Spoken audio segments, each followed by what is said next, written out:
शिवसेना शिंदे गटाचे आमदार संजय शिरसाट सध्या आपल्यासोबत आहेत. आपण त्यांच्याशी बातचीत करणार आहोत. सर, बहुमत तुम्हाला मोठा मिळालेला आहे, मात्र तरीसुद्धा अजूनही मुख्यमंत्री कोण असणार नव्या सरकारमध्ये हा प्रश्न अजूनही अनुत्तरित आहे. पडद्या मागे नक्की काय चर्चा सुरू आहे? काल तुम्ही देवेंद्र फडणवीस यांची भेट घेतली, या भेटीदरम्यान काय घडलं? रस्ता मोकळा होतोय की अजून खडतर प्रवास असणार आहे जो कोण मुख्यमंत्री होणार त्यांचा? महाराष्ट्राचा मुख्यमंत्री 1-2 दिवसामध्ये जाहीर होईल आणि याच्यामध्ये कोणत्याही प्रकारची अडचण नाही, हे तुम्हाला स्पष्टपणे मी सांगतो. एकनाथ शिंदे साहेब होणार आहेत की देवेंद्र होणार आहेत, ह्या फक्त चर्चा आहेत. आत्तापर्यंत दोन्ही नेत्यांनी ना वरिष्ठाशी संपर्क साधला ना वरिष्ठाशी नाही. ही जी काही प्रोसेस आहे ना इथलची गटनेता निवडी, हे सर्व जे काय आहे, जे इलेक्शन कमिशनरच्या अनुषंगाने करावे लागतात त्या गोष्टी आतापर्यंत कंप्लीट झालेल्या आहेत. आमदारच्या भेटीगाठी वगैरे सर्व झालेलं आहे. आता खऱ्या अर्थानं मुख्यमंत्र्याच्या नावाची घोषणा बाकी आहे आणि ती ह्या 2 दिवसामध्ये ती घोषणासुद्धा होणार आहे. कुणाला मुख्यमंत्री करायचं कुणाला नाही करायचं, हा तिन्ही एकनाथ शिंदेसाहेब असेल, देवेंद्रजी असतील किंवा अजितदादा असतील, हे तिन्ही नेते आणि वरिष्ठ म्हणजे नरेंद्र मोदीजी आहेत, अमित शहा आहेत, हे 5ही लोक जॉईंटली हा निर्णय घेणार आहेत. म्हणून ह्या निर्णयाला थोडा जो काही विलंब लागतोय तो यासाठी लागतोय. परंतु खात्रीलायक सांगतो तुम्हाला, 2 तारखेच्या अगोदर हे सरकार स्थापन होईल आणि यामध्ये कोणताही वाद असणार नाही. तुम्ही म्हणालात की दिल्लीतल्या नेत्यांची चर्चा झालेली नाही किंवा फोन आलेला नाही. अजूनही महायुतीतल्या या महाराष्ट्रातल्या तिन्ही नेत्यांशी कोणताही संपर्क झालेला नाही दिल्लीतल्या वरिष्ठ नेत्यांचा? त्यांच्याशी संपर्क झाला नाही अशातला भाग नाही. फोन आलाय का? परंतु त्यांचा फोन यायचं म्हणजे नाव डिक्लेअर होण्याची एक प्रक्रिया बाकी आहे. यांचा फोन निश्चित त्यांचा एकमेकाचे फोन झालेले आहेत. हे तिन्ही नेते काल जर तुम्ही पाहिलं राज्यपालाकडे जाताना हे तिन्ही नेते बरोबर होते. म्हणजे काय आता कट्टी असं नव्हतं, ते सगळे मैत्रीत होते आणि त्यांच्या सगळ्यांच्या बैठकाही होत आहेत. कोणतं नाव डिसाईड करायचं या आपसामध्ये सुद्धा त्यांच्या चर्चा होत आहेत. परंतु ह्या चर्चा बाहेर येत नाहीत. हे सिक्रेट असतं आणि मग ह्या सिक्रेट गोष्टीचा तुमच्या माहितीच्या नुसार मग तुम्ही सूत्राच्या नुसार सांगता. आज देवेंद्रचं नाव चाललं, दुपारी एकनाथ शिंदे साहेबाचं चालेल, संध्याकाळी आणखीन कुणाचं चालेल, असं काहीच नाही. हे सगळ्या चर्चा आहेत. यांच्यामध्ये सगळ्यामध्ये समन्वय आहे, एकोपा आहे आणि हे नाव डिक्लेअर व्हायला काहीही हरकत नाही. ज्यांचं नाव डिक्लेअर होईल ते एकमेकाला पेढा भरताना तुम्हाला जी माहिती मिळते त्या माहितीनुसार की दिल्लीतल्या नेत्यांचा अजूनही फोन आलेला नाही आहे तिन्हीपैकी एकाही नेत्याला. नाही आलेला फोन. आणखीन फोन आलेलं म्हणजे फक्त मुख्यमंत्री पदाचं नाव तुमचं आम्ही डिक्लेअर करतोय असं कोणताही नेत्याला आतापर्यंत फोन आलेला नाही. म्हणून कोणताही नेता तुम्हाला अधिकृत पण सांगणार नाही की मला फोन आलेला आहे म्हणून. नक्कीच तुमची काही मागणी नाही आहे का? म्हणजे 2.5 वर्षाचा फॉर्म्युला किंवा 1 वर्षासाठी अशी तुमची काहीच मागणी नाही आहे किंवा तसं काही बोलणंही झालेलं नाही आहे? नाही, आम्ही मागणी करायचा कुठं प्रश्न येतो. एक शिवसेना भाजपची ही नैसर्गिक युती झालेली आहे आणि ही 2021ला झालेली. म्हणून त्याच्यानंतरच्या असलेल्या लोकसभा, आताच्या असलेली विधानसभा, त्याच्यामध्ये राष्ट्रवादीची झालेली एंट्री, या सगळ्या गोष्टी जर पाहिल्या तर तुम्हाला नैसर्गिक युती जी काही शिवसेना भाजपची आहे त्यांच्यामध्ये मागणीपत्र किंवा असं कॉन्ट्रॅक्ट असं काही झालेलं नाही. एकमेकाला जर एखादा शब्द दिला असेल तर ते एकमेक निश्चित पाळतील.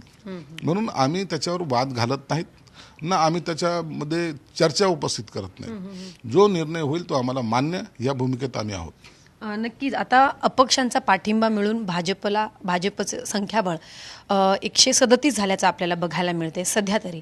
तर त्यानुसार अशी आता एक चर्चा जोर धरू लागलेली आहे की पुढच्या 5 वर्षात महाराष्ट्राचं नेतृत्व भाजपचाच नेता करेल. तर त्यामुळे मी विचारलं की तुमची अशी काही मागणी नाही का की 2.5 वर्ष द्या किंवा 1 वर्ष द्या?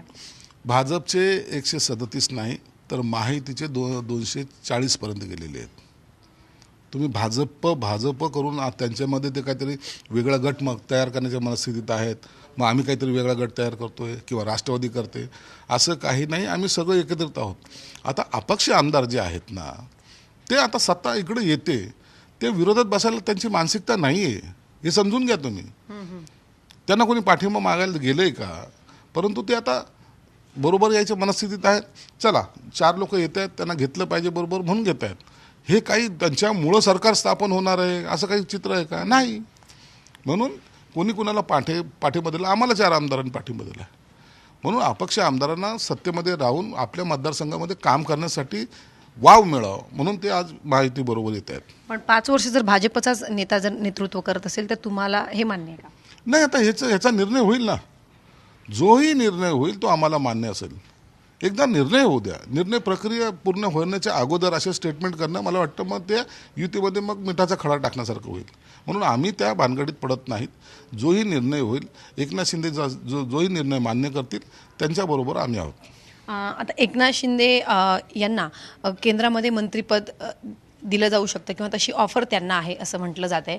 तर आपला नेता, आपला पक्षाचा सर्वेसर्वा हा दिल्लीमध्ये जाईल, हे एक कार्यकर्ता म्हणून, एक नेता म्हणून तुम्हाला ही ऑफर मान्य आहे का?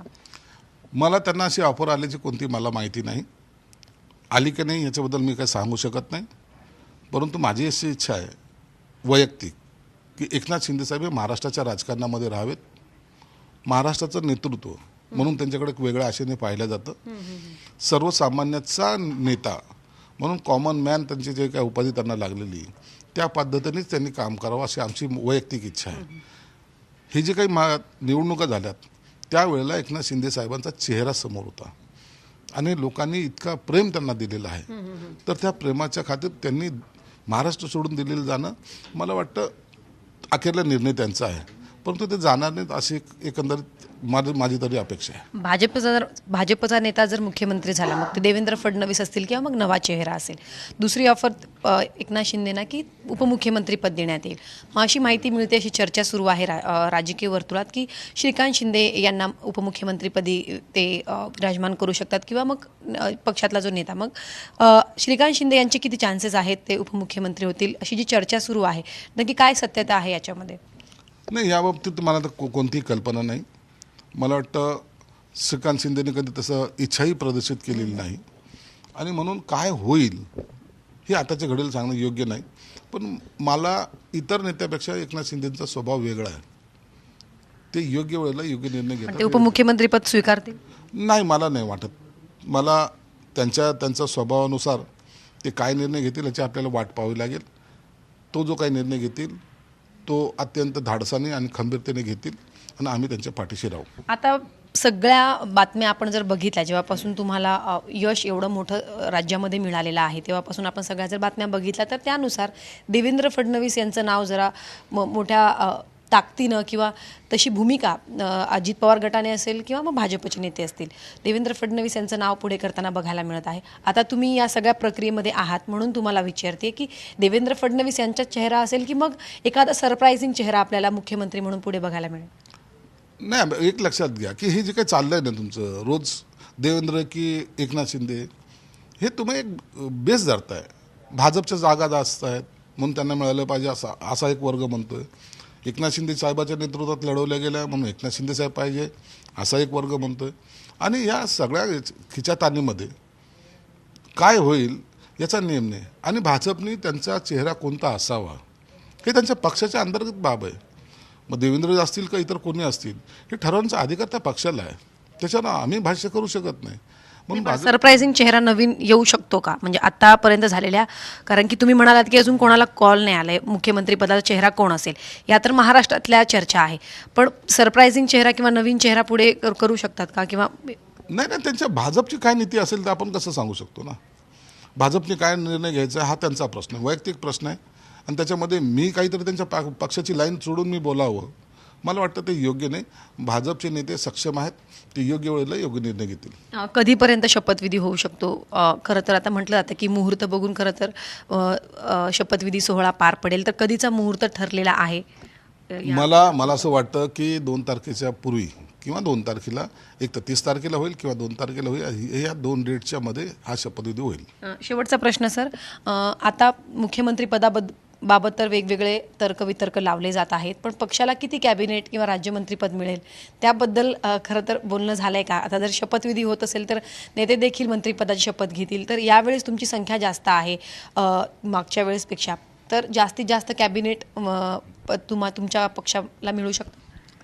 निश्चित आहे. एकदा पहिल्यांदा मुख्यमंत्री ठरवू द्या, त्यानंतर काय करायचं याचा निर्णय एकनाथ शिंदे साहेब घेतील. आमची अपेक्षा आहे आम्हाला जास्त कॅबिनेट मंत्रिपद मिळतील, याबद्दल शंका नाही. आणि शिंदे साहेब आहेत ते कार्यकर्त्याला वाऱ्यावर सोडणार नाही, ही त्यांची ख्याती आहे. म्हणून योग्य तो निर्णय शिंदेसाहेब त्यावेळेला घेतील आणि मला वाटतं त्यांच्या निर्णयाला वरिष्ठ नेतेसुद्धा सहकार्य करतील. तुमच्याही गळ्यात माळ पडेल मंत्रिपदाची? माझ्या पळेल, आणखीन दुसऱ्याच्या पळेल, फक्त ती माळ तयार आहे, कोणाच्या गळ्यात घालायची हे शिंदेसाहेब ठरवतील. नक्की सर, धन्यवाद आमच्याशी बातचीत केल्याबद्दल. तर राज्याची मुख्यमंत्रीपदी अजून कोणता नेता विराजमान होणार हे अजूनही, हा प्रश्न जो आहे तो अजूनही अनुत्तरित आहे. त्यामुळे पुढच्या काही तासात मुख्यमंत्री पदाचा ठरेल अशी प्रतिक्रिया संजय शिरसाट यांनी दिलेली आहे. त्यामुळे 3 नेत्यांपैकीच एक मुख्यमंत्री होणार की नवीन चेहरा बाहेर येणार हे पाहणं महत्त्वाचं असणार आहे. व्हिडिओ जर्नलिस्ट ओमप्रकाशसह सीमा आढे, झी 24 तास, मुंबई.